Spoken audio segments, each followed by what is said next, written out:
जैसे कि last episode में हमने देखा कि जियान एल्डर्स से लड़ रहा है और यहाँ युंडा और युंचू अभी भी जिंदा हैं, जिनसे आइस एम्परर लड़ रहे हैं और वो उन्हें अपने आइस ड्रैगन में बांध देते हैं। युंडू और युंचा अपनी प्रोटेक्टिव शील्ड ओपन करते हैं और कहते हैं कि अगर तुमने हमें जान से मारने की हिम्मत की तो युनशान तुम्हें नहीं छोड़ेगा और तुम्हारी पूरी मिडिल फैमिली को जड़ से खत्म कर देगा। लेकिन आइस एम्परर को इस बात का कोई डर नहीं है और वो अपने ड्रैगन से उनकी शील्ड को और ज्यादा तोड़ने की कोशिश करते हैं और फिर तभी वहाँ जियान भी आ जाता है और एक ही बार में उनकी शील्ड को तोड़ देता है। जियान की इतनी ज्यादा ताकत को देखकर आइस एम्परर हैरान है।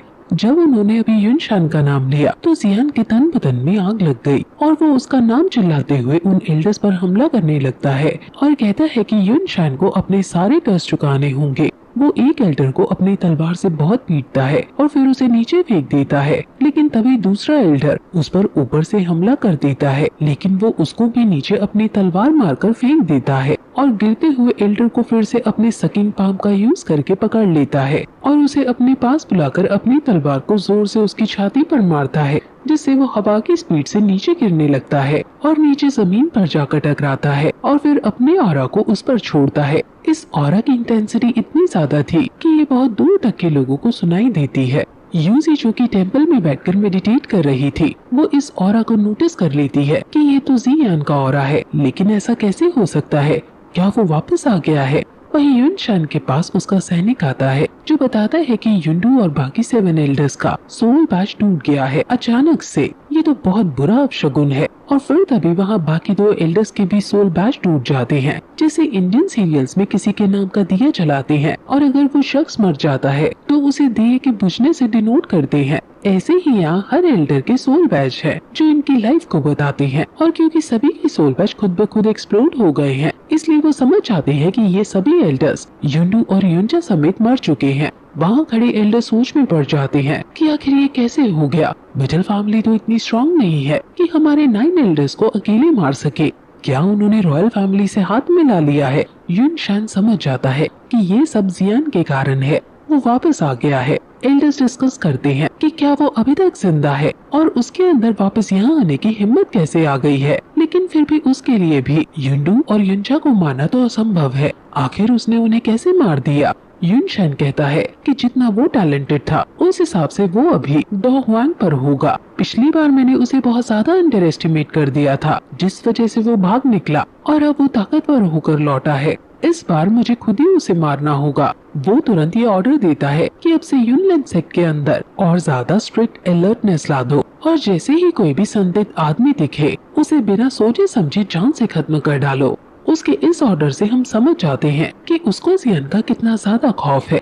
एल्डर्स वहाँ से चले जाते हैं और सोल हॉल का वो आदमी फिर से युनशान के पास आता है और कहता है कि मैंने तुम्हें बताया था कि जियान ब्लैक हॉर्न रीजन में बहुत अच्छे से पैर पसार रहा है और अब वो यहाँ भी आ चुका है। अब तुम उसे कैसे संभालोगे? जिस पर युनशान कहता है कि उसको मारना मेरे लिए किसी चींटी को मारने के बराबर है। जब मैं उसे पकड़ लूंगा मैं उसे इतनी यातना दूंगा कि उसकी 7 पुश्तें मेरा नाम सुनकर कांपेंगी। सोल हॉल का वो आदमी कहता है कि मुझे तुम्हें और तुम्हारी दुश्मनी से कोई मतलब नहीं है, मुझे बस तुम उसके अंदर जो सोल है यानी जो उसका टीचर बना ढोलता है और जियान के अंदर रहता है उसे मुझे देना, बाकी तुम उसके संग कुछ भी करना। युनशान उसे प्रॉमिस करता है कि जब वो जियान को पकड़ लेगा तो जो वो मांग रहा है वो उसे जरूर देगा। जियान जिसने एक एल्डर को अभी जमीन में पटका है वो तड़प तड़प कर अपना दम तोड़ देता है और अब जियान यानी मिडिल फैमिली इस युद्ध को जीत गई है। वहाँ सभी मिडिल फैमिली के घायल सैनिकों को होश और चैन आता है कि हम फाइनली जीत गए हैं। जियान अपने दोस्तों को भी इशारा करता है कि तुमने बहुत अच्छा काम किया। वो सीधे आइस एम्परर के पास जाता है और उनको इन 3 सालों तक अपने फैमिली की रक्षा जो उन्होंने की उसके लिए धन्यवाद कहता है। वो फिर उन्हें स्पिरिचुअल रेस्टोर पर्पल बिल देता है जो जियान ने उन्हें 3 साल पहले प्रॉमिस की थी कि वो उन्हें ये बना कर देगा। ये बिल आइस एम्परर की पहले जो पीक स्ट्रेंथ हुआ करती थी वो वापस लौटा देगा। आइस एम्परर इसे देखकर खुश हो जाते हैं कि जियान को ये अभी तक याद है। अब सभी लोग अंदर मिडिल फैमिली के महल में आते हैं और वहाँ युन सेक्ट के बारे में डिस्कस करते हैं। आइस एम्परर कहते हैं कि युंडू और युंचा के अलावा युनलैन सेक्ट के अंदर 3 डॉ हुआंग और हैं और युनलैन सेक्ट के साथ कोई मिस्टीरियस फोर्स भी है जो उनका साथ दे रही है। बाद में उसी मिस्टीरियस फोर्स की वजह से उनके एल्डर्स इतने ज्यादा स्ट्रॉन्ग हो पा रहे हैं। जियान को पता है कि ये mysterious force hall of soul है। आइस एम्परर कहते हैं कि इन सभी एल्डर्स को अगर हमने गलती से संभाल भी लिया तो भी हमें युन शेन से लड़ना होगा, जिसको हराना सबसे ज्यादा मुश्किल है। जियान कहता है कि हालांकि हमें मुश्किल होगी उन्हें हराने में, लेकिन ये नामुमकिन नहीं है। अब फिर वहाँ तभी क्वीन मेड्यूसा और उसके संग जियान आती है। जियान आसपास देखकर कहती है कि यहाँ तो मुझे कोई मेडिसिनल हर्ब नहीं दिख रही है। आइस एम्परर जो कि क्वीन मेड्यूसा को जानते हैं, वो इसको देखकर यहाँ हैरान है। जियान के पास आकर उसके हाथ में बहुत कीमती हर्ब को देखकर उसे डांटता है कि तुम ऐसे ही यहाँ कहीं से कोई भी हर्ब नहीं ले सकती हो। अगर तुम ऐसे ही मस्ती यहाँ करती रहोगी तो मैं तुम्हें एकेडमी वापस भेज दूंगा। क्वीन मेड्यूसा कहती है कि तुम उन 2 एल्डर से लड़ने में बिजी थे, इसलिए मैं बस जियान को आसपास की जगह दिखाने के लिए ले गई और मुझे वहाँ कुछ बढ़िया चीज मिली जो मैंने इसे दे दी। जियान क्वीन मेड्यूसा के ऊपर तो गुस्सा नहीं कर सकता था, इसलिए वो अपने गुस्से को दबा लेता है और आइस एम्परर के पास जाकर उन्हें सॉरी बोलता है कि मेरे लोगों ने आपकी फैमिली से कुछ हर्ब्स ले ली हैं बिना पूछे। लेकिन आइस एम्परर उसे कुछ नहीं कहते क्योंकि ये बहुत छोटी चीज है और इस पर वो अपने गेस्ट से भला कैसे कुछ कह सकते हैं। वो क्वीन मेड्यूसा के आदर में कहते हैं कि अगर क्वीन मेड्यूसा को ये पसंद है तो मैं उन्हें ये खुशी खुशी देना चाहता हूँ। इसलिए जियान क्वीन मेड्यूसा के इशारे पर जियान से फिर से वो हर्ब्स ले लेती है और वो दोनों अपना आसन ग्रहण करते हैं। क्वीन मेड्यूसा और जियान के बीच अच्छी बॉन्डिंग बन रही है। जियान और आइस एम्परर इशारों में बातें करते हैं कि तुम्हें क्वीन मेड्यूसा का साथ मिला हुआ है, फिर तो युन शेन से हमें डरने की कोई जरूरत नहीं। जिस पर जियान कहता है कि क्वीन मेड्यूसा को मनाना इतना आसान नहीं था और इससे मैं अभी कुछ ज्यादा एक्सपेक्ट नहीं कर रहा हूँ। इसका अगर मन करता है तो ये लड़ाई में हमारी मदद करती है, वरना ये कहीं और चली जाती है, जैसे इस लड़ाई में ये जियान के साथ कहीं और चली गई। युन शेन को तो मुझे ही फेस करना पड़ेगा।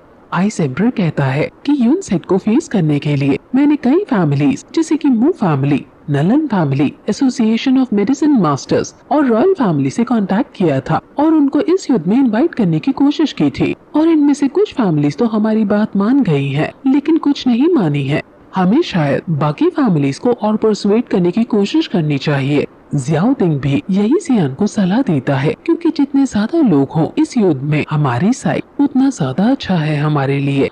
जियान कहता है कि चाहे कुछ भी हो जाए अब मैं युन सेट का नाम निशान जियामा एम्पायर से मिटा दूंगा और युन शेन को तड़पा कर मारूंगा और फिर ये एपिसोड यहीं खत्म हो जाता है। गाइस, हम कल आपके लिए BTTH की एक्स्ट्रा डिटेल्स लाएंगे, तो आप कमेंट करके बताएं कि आपको क्वीन मेड्यूसा की बहन और आइस एम्परर की लव स्टोरी के बारे में जानना है या फिर जियान और क्वीन मेड्यूसा की लव स्टोरी कि क्वीन मेड्यूसा को जब पता चलता है कि वो प्रेग्नेंट है तो क्या होता है। आप कमेंट करके जरूर बताएं।